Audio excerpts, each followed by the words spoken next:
Hello everybody, it's day before the 4th of July here in the U.S.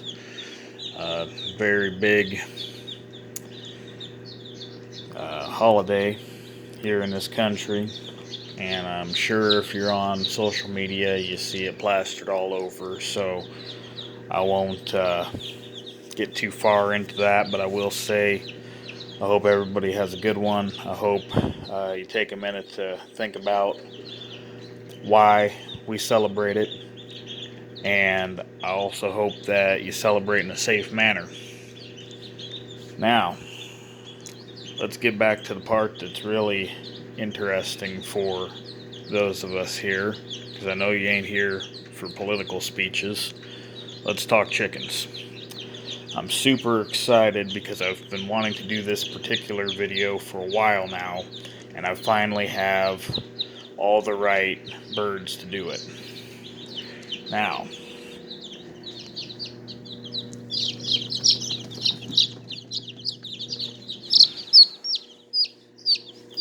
this little chick here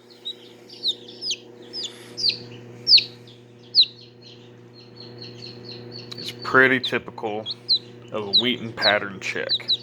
It's a little bit yellow down through the center, and that's just a modifier. But this little chicken, if I can get him to hold still, is one of the roundhead crosses. Now if you look really close here,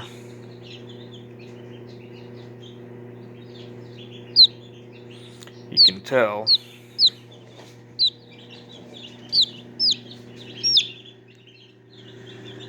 it's got a little bit different head shape,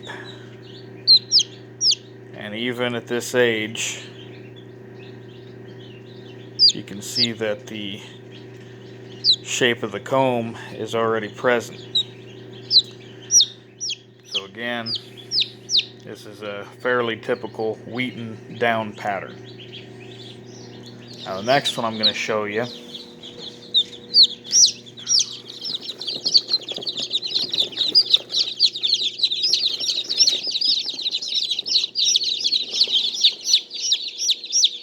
we'll start off with the head here.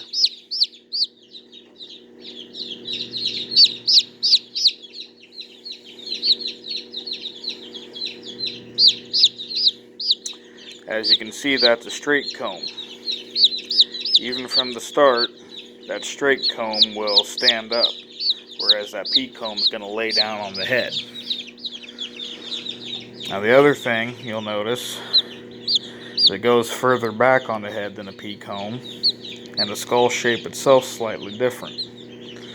Now this chick has a stripe running down its back,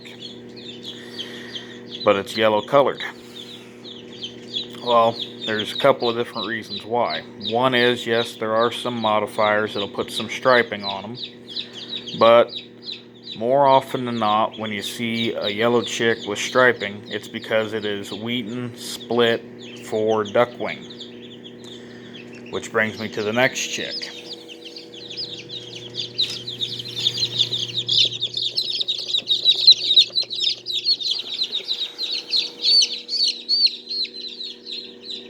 Completely different color here, huh? Now this one here, to me, looks pretty close to being a straight duckwing pattern chick. It's been a while since I've hatched one. He's got a little white belly on him and white legs, but when you see this heavy striping, they call it chipmunk striping. That is your BB red, or as you call it in the UK, partridge down pattern. Now this chick here again, if it'll focus,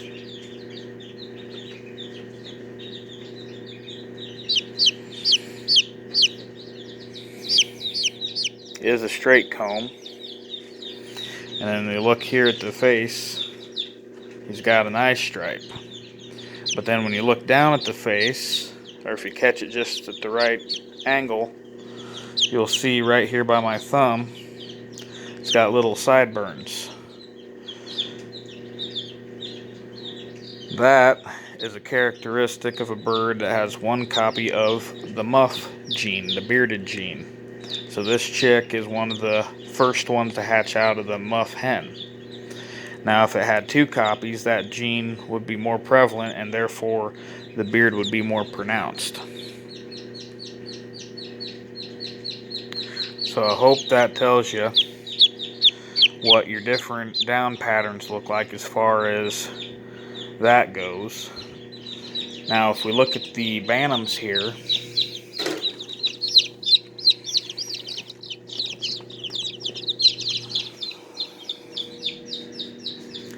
we've got us a chick here who's very, very dark, but his shoulders and little bits of his head are lighter, so he is more than likely a blue. He'd be more uniform black if he was a black, and he would still possibly have the white under the chin or on the belly or the wingtips as a black.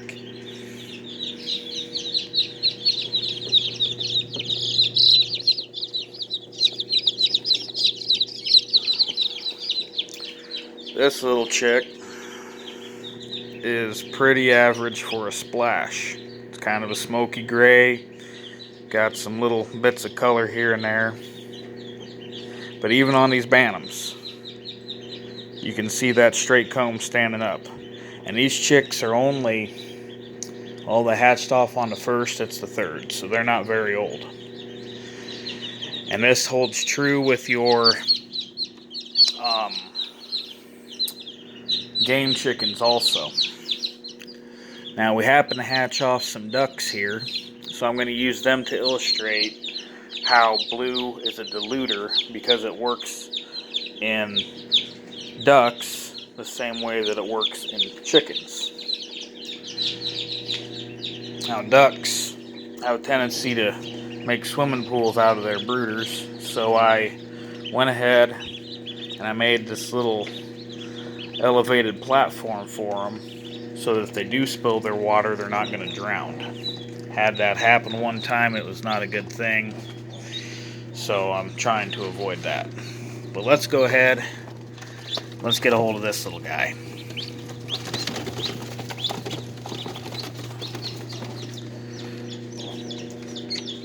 So this is what they call a gray runner, and it is wild pattern, so it's mallard pattern. You see how dark it is. Now when you add blue to that, it dilutes black.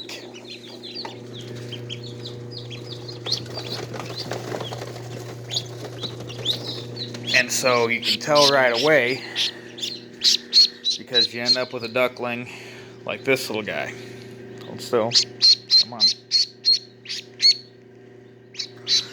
You see how much lighter that one is? It's kind of a smoky blue, but it's the same exact pattern other than having one copy of the blue gene. So it's the same with your chicks. You won't really notice it on a wheaten because they're already a light colored chick, but on a black it'll make them lighter, and on a duckwing it'll make the overall color lighter, and there even be some blue hints in the striping. This guy's in the wrong brooder.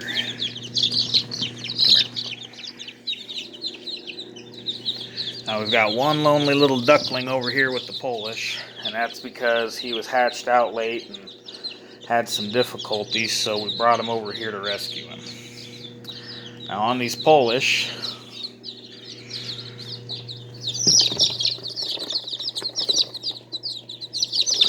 this is pretty typical color for a gold, or more commonly called a golden lace. It should be very similar in color to a gold sea bright. Turn your head, buddy. Now buff in the simplest of terms, is a gold, but with dominant white added. And as a result, it turns a chick from that dark color to yellow. But see here, you still got that copper color on his face. And if you look at these guys up close, you can see they've got that, what they call cavernous nostril, where the nostrils are built up above the beak. I got one more one more Polish to show you here, and I'm pretty excited that this one hatched out.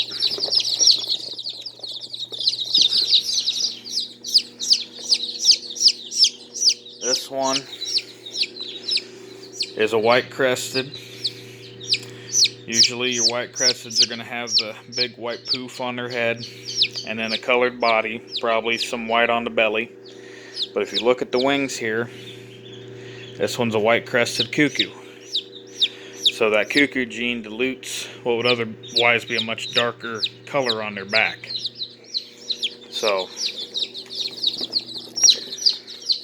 that's this week's bunch of chicks. Like I said, they just hatched off on the 1st. They're all doing real good. I think I got about 50 baby chicks and 16 or 17 ducklings. And I just put the last set of eggs in the incubator yesterday. So in 3 weeks I'll be done hatching with the incubators. But anyhow, I'm going to go back to cleaning. And again, hope everybody has a good 4th of July. Take care.